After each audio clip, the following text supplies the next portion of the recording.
Hi everyone, welcome back to my channel. Well, di video kali ini kita bakalan ngebahas tentang beberapa makhluk mitologi yang sempat menghuni dunia ini dan tersebar di berbagai negara. So, buat kalian yang penasaran dengan makhluk-makhluk apa saja yang ada pada zaman mitologi, langsung saja kita masuk ke videonya.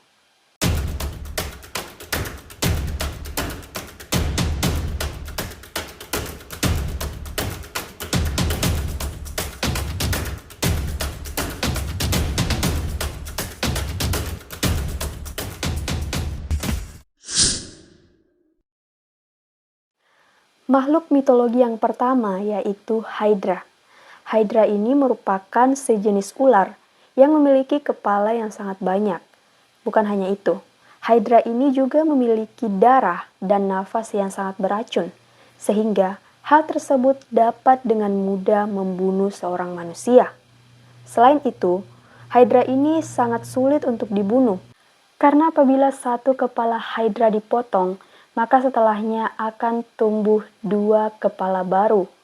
Kisah yang paling terkenal dari si Hydra ini yaitu pada saat si monster Hydra bertarung dengan Hercules. Pada saat itu, Hydra ini dijuluki sebagai monster yang diberi nama Hydra of Lerna yang tinggal di rawa-rawa di sekitar wilayah Lernayan, Yunani. Setelah lama bertarung dengan si Hydra, Hercules kemudian mendapatkan sebuah strategi baru di mana ia memenggal kepala si Hydra lalu membakar pangkalnya. Sehingga hal tersebut membuat Hydra sangat sulit untuk meregenerasi atau menumbuhkan dua kepalanya setelah kepalanya dipenggal.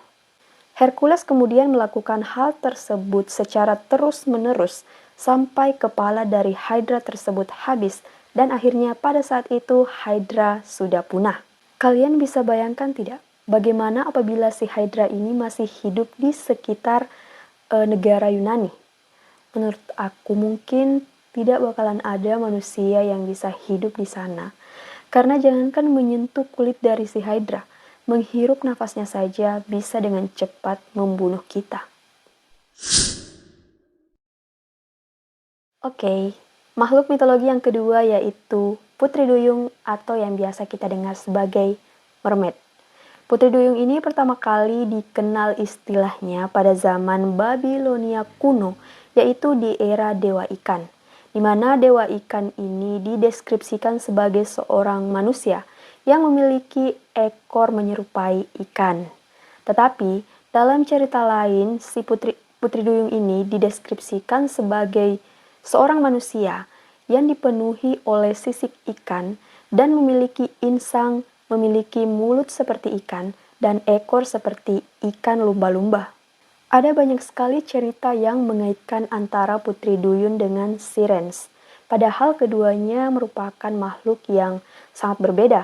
Sirens ini merupakan sebuah makhluk yang juga ada di lautan, tetapi ia dikenal berkat suaranya yang sangat merdu yang mampu membius para nelayan sehingga mereka terlalu fokus mendengarkan nyanyian dari Sirens ini sehingga ia tidak fokus untuk menjalankan kapalnya dan suara dari Sirens ini akhirnya berhasil menewaskan para nelayan tersebut.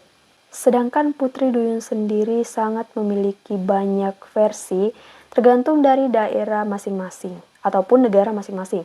Sama seperti cerita dari Tiongkok yang menggambarkan Putri Duyung sebagai seorang makhluk laut yang bisa mengubah air matanya menjadi mutiara. Tapi menurut gambaran kalian terkait Putri Duyung itu seperti apa? Silahkan komen di bawah.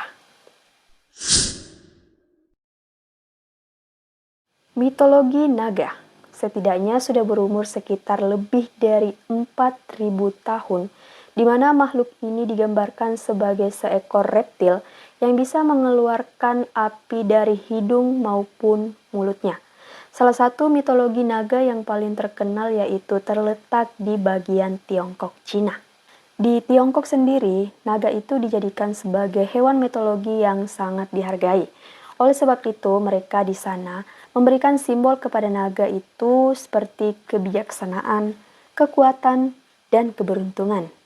Hal tersebut ternyata berbanding terbalik dengan negara Eropa. Di sana, naga disimbolkan sebagai sesuatu yang serakah dan mampu atau sering menyerang manusia. Dan menurut mitologi Eropa terkait naga, naga itu sendiri hanya bisa dikalahkan oleh seorang bangsawan, kesatria, ataupun pahlawan. Mitologi yang keempat yaitu Sphinx. Sphinx ini merupakan salah satu makhluk mitologi yang berasal dari Mesir kuno, di mana makhluk ini digambarkan sebagai seekor singa yang memiliki kepala manusia. Setidaknya, Sphinx ini ternyata sudah berumur sekitar lebih dari 4.000 tahun. Menurut beberapa artikel yang saya baca, ternyata Sphinx ini memiliki sifat yang cukup baik. Dan Sphinx juga merupakan bagian dari keluarga kerajaan. Hanya saja, Sphinx merupakan makhluk yang sangat menyukai teka-teki. Dan apabila kalian tidak bisa menjawab teka-teki dari Sphinx ini, maka kalian akan dimangsa olehnya.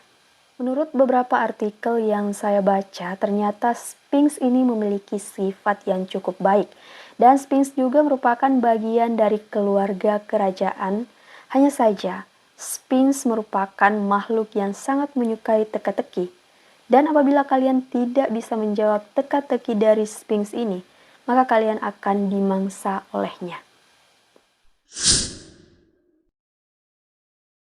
Siapa sih yang tidak tahu tentang unicorn? Kalau menurut bayangan aku, unicorn itu merupakan seekor kuda yang memiliki tanduk di bagian kepalanya dan sering banget ditayangkan di film kartun-kartun anak ataupun cerita dongeng anak. Sedangkan menurut mitologi, unicorn sendiri digambarkan sebagai seekor kuda putih yang tumbuh tanduk di bagian dahinya, tetapi tanduknya itu lurus dan berbentuk spiral serta memantulkan cahaya. Konon unicorn ini ternyata hanya bisa ditangkap oleh seorang bidadari cantik di dalam hutan. Dan pada saat itu unicorn disimbolkan sebagai kemurnian, kebaikan, dan kebebasan. Literatur pertama terkait unicorn pertama kali ditulis pada tahun 398 sebelum Masehi dan ditulis dalam bentuk teks Indika dan ditulis oleh seorang yang bernama Theseus, di mana Theseus ini merupakan seorang tabib asal Yunani. Ia mendeskripsikan unicorn ini sebagai seekor kuda yang memiliki tanduk lurus di dahinya.